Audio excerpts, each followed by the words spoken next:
guess I'll ask the same question. You had that photo of the trophy. Just what's it like walking by it every day now? Well, it's only been a couple, but it's good. It's where we want it. And, the time I've been here, it's been there 6 of the 7 years, I guess this has been now. And that was a long year without it. And that's the first thing I told my guys. I think Monday morning when we met last week is that spot was not built to store Gatorade right there, and so we got to get something to put there. And they did a good job, and we got it back. So it's they take a lot of pride in that for sure. And how would you sum up your offensive line's performance in that game?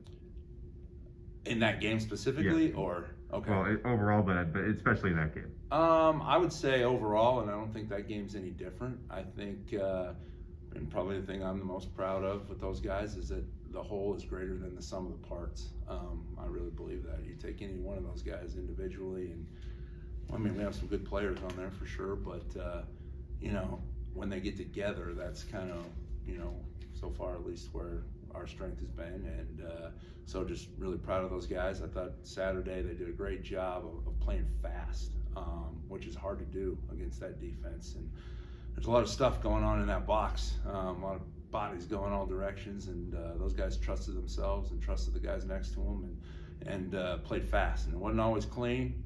Rarely was it clean, and probably less was it perfect, but they were fast and physical, and they stayed after it, and they were consistent with it. And as a result, combined with obviously, I'm not going to gloss over our running backs and quarterbacks, because you give those guys a little space and they can do a lot of damage. So, but we created some space for them, and they took advantage of it, and that led to good things for us. Yeah, the speed of the offense really kind of stood out, but with those guys specifically, is that speed kind of just getting to that spot in the outside zone and really like beating guys to a spot, or are there other elements there that really stood out? Yeah, I mean, there's specific targets that we try to get to. The one thing, sometimes people hear outside zone and it's a little bit more of a ballet, not as physical of an offense, if you will, running a little bit more sideways, and I don't believe that at all. I think that we do play physical, and I think that we want to get that ball going vertical as quickly as we can, and so I just thought our guys did a good job of, like I said, playing fast. Number one, playing fast and trusting what they saw and trusting their eyes, and really trusting the challenging thing about playing a team like that is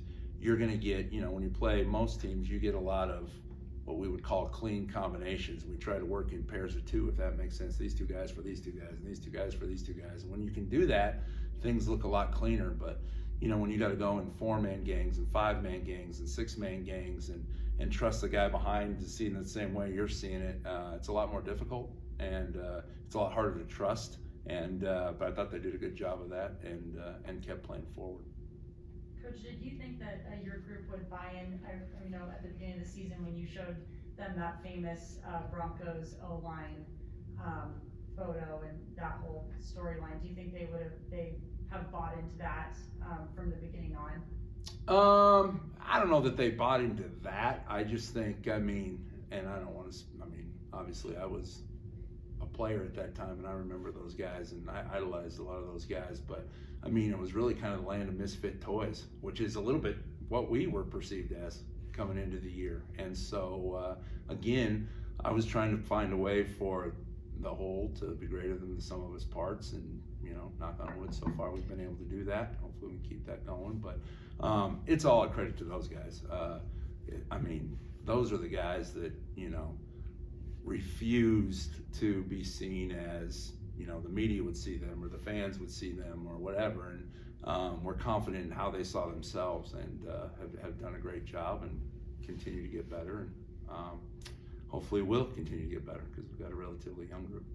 It really seems like Justice Perkins believes in this O-line, and he's really been able to corral everybody ever since we started talking to him at the beginning of the season. What's he been like to be a leader out there, to have him out there as a leader? Well, he's for sure the straw that stirs the drink, so to speak.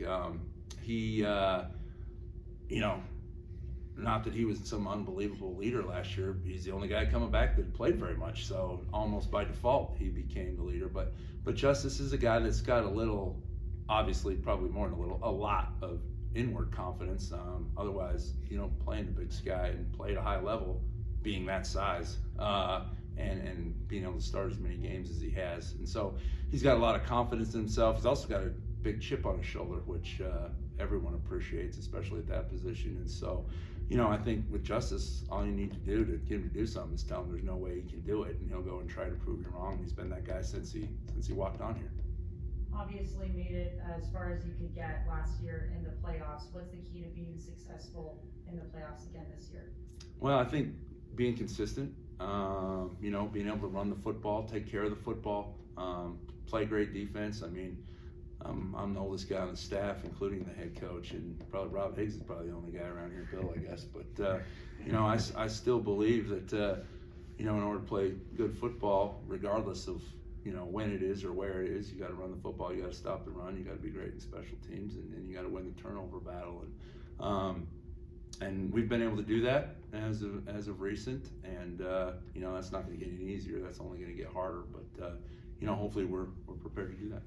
Tommy, How have you guys kind of kept your head down through all the injuries and stuff in the backfield, and switching between Sean and Tommy and all the running backs? You guys have stayed consistent. How have you guys kind of handled that internally, and just like, hey, no matter who's back there, we still got. Yeah, I mean, at the end of the day, it doesn't matter who's carrying the ball. Like, your job is to block those 7 dudes in the box right there. It doesn't matter who we're handing it to, and your job is to get them to the second level, or preferably the third level. And if we've done that, you've done your job. And so. Those guys have done a great job, no matter who's been back there. Shoot, I told Elijah Elliott, I think Saturday was his best game as a Bobcat, and I've seen them all.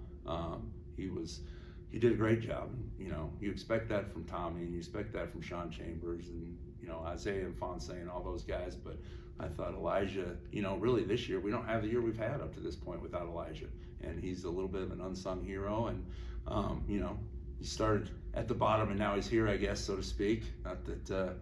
Yeah, but anyway, he's done a heck of a job, and he did a heck of a job for us Saturday. Tommy mentioned in his postgame that the Grizz weren't super gap sound, but it's easier said than done to take advantage of it. Do you feel like you guys pinpointed that, and did you? It seemed like you had success against that, but is that? Well, I just think it's all about creating space in there. I mean, when there's that much movement going on and that much pressure, it's hard to be gap sound.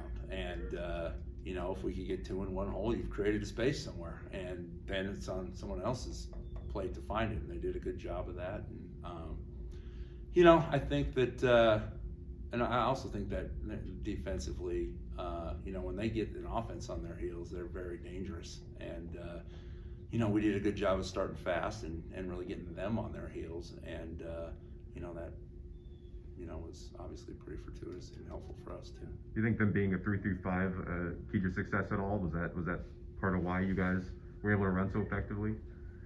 Nah, I mean, I don't know about any of that. No, that's fair. Yeah, they're doing a pretty good job against the run up to Saturday, so I don't know about that. Yeah, is it just kind of, just simple as execution and just playing better than them? Is that? I mean, I don't know if simple is the right word. Maybe simple. It's simple, but it ain't easy, if that makes sense. But I just thought our guys did a good job of playing with confidence. You're never going to win anything playing timid or playing on your heels, and at the same time where stuff's moving all around you, it's hard to stay aggressive and play on your toes, leaning forward. And I thought they did a good job of that. And how do you think Jacob's done in Marcus's? I think Jacob's done. That's the thing about. I mean, if you really look at our group, everybody in that group's got a story of some kind, and Jacob's story. I mean, shoot, he's been waiting for a long time to get an opportunity. The guy's been through 2 ACL surgeries, and shoot, if anybody deserves it, that guy does. And JT Reed, no different, and on and on and on with all those guys. But I think Jacob's done a heck of a job.